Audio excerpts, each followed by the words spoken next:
Well, good day, all. Ira Epstein with your metal market wrap-up, and this wrap-up is for Thursday, the 25th of August, 2022, 5:02 p.m. Central Time, 19 hours from now. What's Ira talking about, 19 hours? It's F hour. What's F hour? Fed hour. You heard me. That is when Fed Chair Powell takes the stage and delivers his speech. What's it going to be? It's going to be historic, ideally, because that's what Fed speakers want them to be. How aggressive will he be, or how not aggressive is he going to be? You know, a lot of people think that he might not be aggressive enough. Other people think, well, he'll say one thing, but he won't have the stomach to follow through. I say that he's got a number of board FOMC committee members, we should call it, that have the stomach. There's so many of them that want to see us get ahead of inflation. But what does that mean?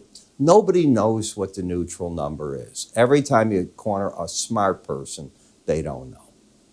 Is it 3.5, 4, 4.5? Could it be a 5% number?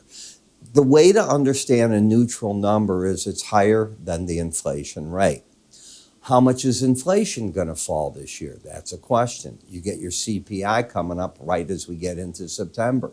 That'll be the first thing.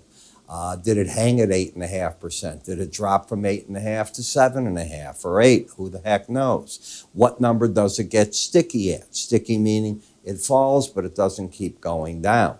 You're already seeing energy prices are hanging in here.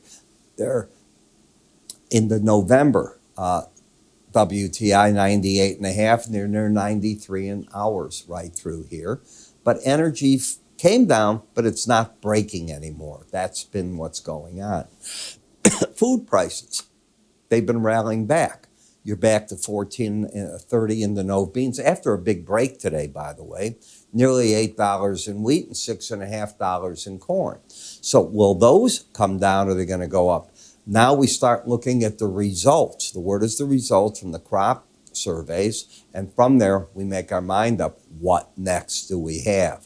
Everything I'm seeing says that the crops will be slightly smaller. That's what I'm seeing so far. Slightly. Some of the big states like Illinois looking good. What does it mean for metals? Because that's what this is about. Number one, they seem to have stabilized. Not going up much, seem to have stabilized. They have to worry about what? If the Fed gets super aggressive, what does that mean for the dollar? Is it going up to 109.5, 110? Well, what kind of headwind is that? And that strong dollar paying, what if you take up the 10-year note to 3.5%? That's a major headwind for the gold market. It's fighting inflation, the thing that should be putting it up. There's so much going on in the next 18 hours and 50 minutes or whatever, that why am I trying to guess it? So let's review the chart and get an idea of what we've got. Going into this, you're still very much in an overall downtrend. This is a weekly chart of closes. You're over the 18-week average, and you're staying under it so far. Bearish bias. When we come to a chart of December gold by itself, you can see you've gone from this trade top high just over the 1820 level down to near 1740 and bounced $30. It's not much of a bounce considering the size of the break. So I wasn't impressed with that. The trend is down.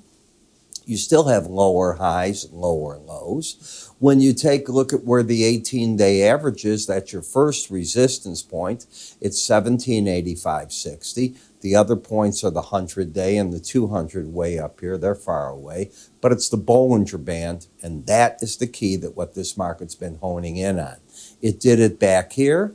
It did it here. And if you learn how to work with them, you understand quickly. And I use the word quickly. I created a course that I think it's 13 chapters, 11 or 13.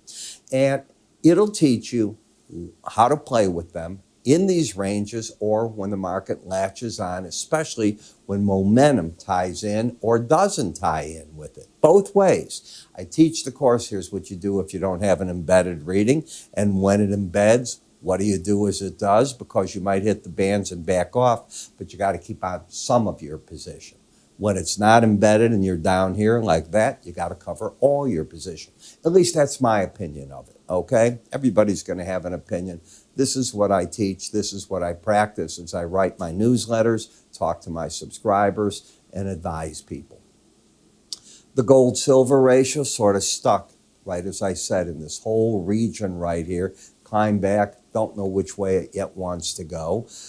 In the silver, like in the gold, the market had got up back here to the Bollinger Band, drifted a bit higher, not too much, and then let go and told the traders, I think, to cover shorts again back here. And we're getting a small bounce. You're oversold. You have the trend up because you got higher lows, higher highs. It's fully countered because you're under the 18-day average, which means the bias is down. When the two aren't together, they fade each other and you have nothing. That's when you go to slow stochastics, and if they have nothing, you have nothing to do on that chart. Copper, can the market come out of this sideways action? I'm not convinced it can just yet. I think it's got to do more spinning between, right now it's the 18-day average in red and the upper Bollinger Band. Ideally, it'd be the lower band to the upper. Don't know if it's going to do that. And it's starting to play a game where it's saying, well, maybe it's not there. Maybe I'm knocking on the door. I'm very overbought. Can I embed by getting the blue line to start settling in the 80s and picking prices up? You haven't done that. This is not the place to be just yet, but it's a place to be looking hard at and saying, it's more bullish than bearish. In the platinum market, you had come down first. You had kept hitting the upper band, and remember, you were embedded. There's a way you trade that. I teach it in that course. And you were a buyer on these breaks if you wanted. And then when you lost the embedded reading right here, when the red line got itself under the 80, out you go, up there. And you're looking for first the 18-day average, and if it kept going down, which it did, the lower Bollinger Band, but it's not embedded. That's cover short area. Okay, so I'm making it sound easy. You'll be able to do this whether you're trading stock charts, spiders, ETFs, futures. You'll get it. How I teach this, take the name off the chart, trade the pattern. You'll be so much ahead of the game. When you see the name, you get swayed, whether you know it or not, because you have a preconditioned mind to, I want to be long, I want to be short, I like that investment, I don't like it. There's something. As we look at the palladium, you're back up, and look at how fast this all happened. This market had, just prior to this coming up, and we'll go back here 2 days. So this was yesterday. All the reasons you can't be short anymore. If I go back one more day, you get to see very clearly the lower highs, the lower lows, into the Bollinger Band. You're not embedded. What do you think I'd be telling you? I'd be hitting you in the rib cage. Hey, don't you think it's time to cover your money? This day said you can't be short at all anymore. Now you've got higher lows, higher highs till this is taken out.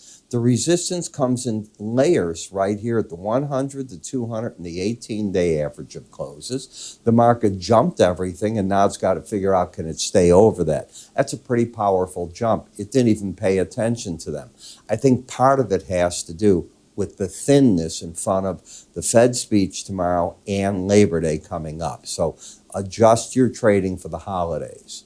In the dollar index, if you lose the embedded reading with a reading under 79, it'd be an indicator that the market wants to return to the 18-day average. There's a rule when you lose it. If we lose it, I'll show you what the rule is. I'm not going to do it ahead of time.